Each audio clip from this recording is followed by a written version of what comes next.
Welcome to part 2. Now, why is it worse for Jubilee if they don't negotiate? Okay? Now, one of the things that Jubilee have been very careful about and they've been very paranoid about is losing face. Okay? Now, I guarantee you, if Jubilee does not take this early opportunity to negotiate, down the road, they will lose face. In a very bad way. Why will they lose face? Because in history, no government has managed to hang on to power against the will of the vast majority of its citizens. It has never happened in history. Never. Give me the name of any dictatorial regime that managed to hang on to power for a couple of years, and I will tell you that they had at least half the country supporting them or more. Okay? Robert Mugabe is a Shona, and the Shona community, I don't know if you knew this, but wait for it. The Shona community makes up 70%, 70, of the population of Zimbabwe. So he was a dictator. He did many crazy things, but he had the numbers. Another example, our neighbor Yoweri Museveni, he actually brought sanity back to Uganda. A lot of people have never forgotten that, especially the older generation. Yes.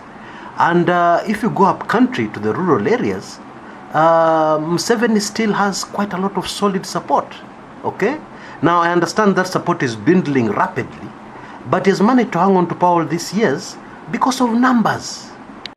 And I can go on and on and on. You cannot do this thing without numbers. It can't be done. Now, I'll be the first to admit that human beings are doing impossible things all the time. Yes, that's absolutely true. New discoveries. People tell you it can't be done and you do it. I know that. However, how is this normally done? It's normally done by going in a completely different direction, doing things completely differently. That's how you manage to do the impossible. Because people already know that if you use this tried method, if you use this beaten track, you will not fail, you will not succeed, you will fail. That's why they tell you it's impossible. So what do? You go in the opposite direction. In a direction people have never gone before. Okay, and you succeed. Now what are Jubilee doing?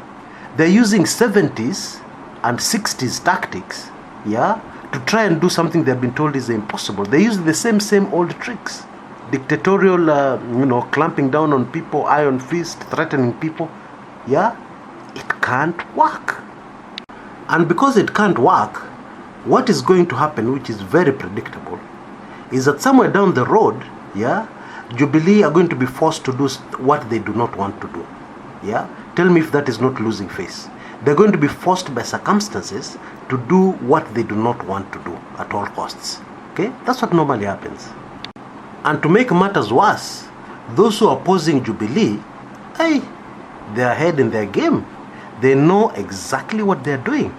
They know exactly where to press. They know the soft underbelly of Jubilee. So that makes matters much worse for Jubilee. And that makes this thing even more predictable. That somewhere down the road, Jubilee will lose face in a very bad way. So to avoid that, what would stand to reason would be to come to the negotiation table early. Before you get to that bad point. Now we're going to go into the details of the Raila swearing in shortly, but before we do that, let me just point out something that will help those of us who are doubting Thomases, something that will help a lot of Kenyans to read the situation correctly. Now 2 weeks ago I had a conversation with somebody I've known for very many years, and they're a very staunch supporter of NASA, but they work in Nairobi in the corporate sector, they have experience in politics. Yes, we've been following politics with this person since the boy days. Yes, so this is not somebody who doesn't know what's happening. And we had a conversation, and they said, looks like NASA have lost. With Uhuru now in power, things will go back to normal. People are broke, people are tired. They want to go back to normal life. This thing is just going to go nowhere. But then let me emphasize, this is a NASA supporter, not Jubilee, NASA damn. Now I'm not very good at arguments, so what I told this friend of mine is that I told him, let's just wait and see, okay? And there are many, is not alone, there are many Kenyans who think like that. Yeah. So how is it possible for somebody even living in Kenya, yeah, who knows politics, who has followed politics for a long time, to get it so wrong? Culprit number one, our TV talk shows. Okay. Now I know this guy gets a lot of his information from TV talk shows.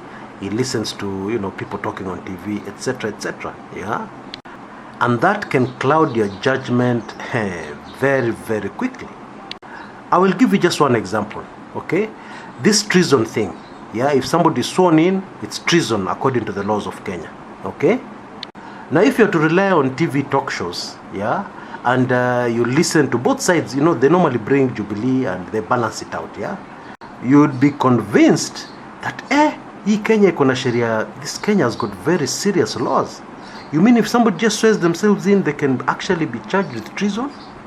They can be hanged? Aye, what kind of laws does Kenya have? But is that true? No. Hogwash. It's not true. And this is the big problem we have in Kenya. Okay? It's a very, very big problem. Yeah? Somebody comes on TV and talks English through the nose. Somebody issues a press statement and the TV cameras are there and they're talking Queen's English. Kizungu inaongelewa kupitia mapua.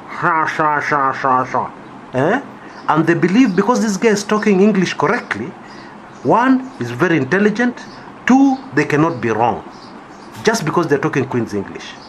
Somebody else comes with a heavy accent, yeah, especially from central Kenya, areas like Meru and Embu. Somebody comes with a heavy accent, and they're dismissed. That person is not intelligent, yeah, just because they cannot pronounce English words correctly, yeah. And this has a lot to do with the early upbringing, etc., etc., not their mistake, yeah? Just because they cannot pronounce English words correctly, that person is not intelligent, that person is talking hogwash. Hey! Well, hapo ndo maendeleo imetufikisha. Yeah, that's what Kenyans think, yeah? In fact, as a policy, I do not listen to TV talk shows. The only time I listen to TV talk shows is when somebody recommends them to me, yeah? Once in a while when I get wind of the fact, earlier on, even before the show is on, that a certain person is going to be interviewed, I will make a point of watching that particular interview on YouTube, yeah? And if that talk show has some certain characters, when those characters start talking, I'll either forward or I'll mute, yeah? I mean, Rosafi. Why? Because these people, I know what they're going to say. I know they're thinking. They always just repeat the same things, yeah? And these people are just tribal, yeah? Whatever comes out of their mouth is not true. It's lies, lies, lies, lies. I don't want to expose myself to that kind of, rhetoric at all. I avoid it where possible, because of course it's impossible to avoid it completely. I avoid it where possible, yeah? I'll tell you the people I listen to, okay? There's a lawyer called Otiende Amolo. Yeah, when it comes to legal matters, I will listen to what that guy says. Okay, because normally that guy will explain the law to you in a very clear, yeah, balanced way that you can understand. Although he's from NASA. Okay, now in sharp contrast to Orengo knows the law, but Orengo is NASA damu. Yeah, he could easily leave out a few important things because he's NASA damu. And he has been in politics for a long time. And he has been fighting for the rights of Kenyans for 40 years. The guy has been at this game for so long, yeah?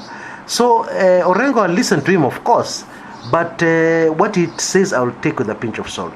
Otiende Amolo, I will listen to what that guy says. And I will take it seriously, yeah?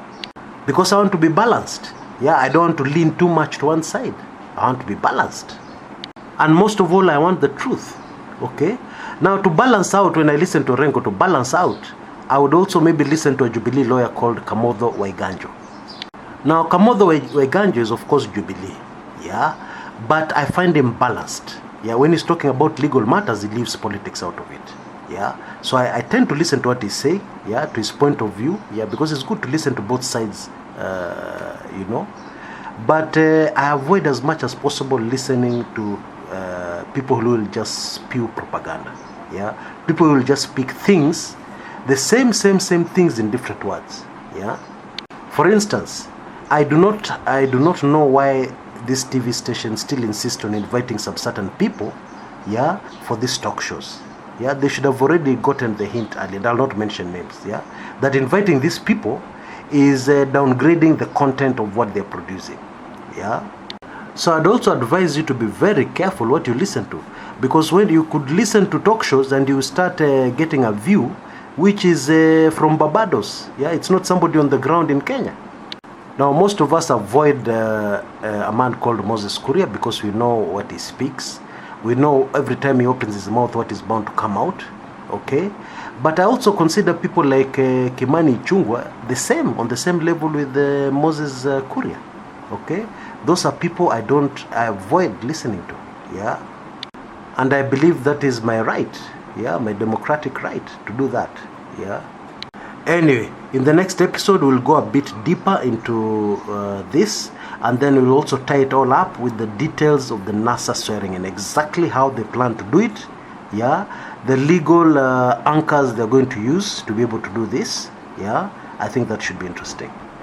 Catch you there in a bit. You know the usual drill, top left-hand corner. Look out for that link, click on it, and you'll be there. See you there in a bit. This is Kshs Kumekucha.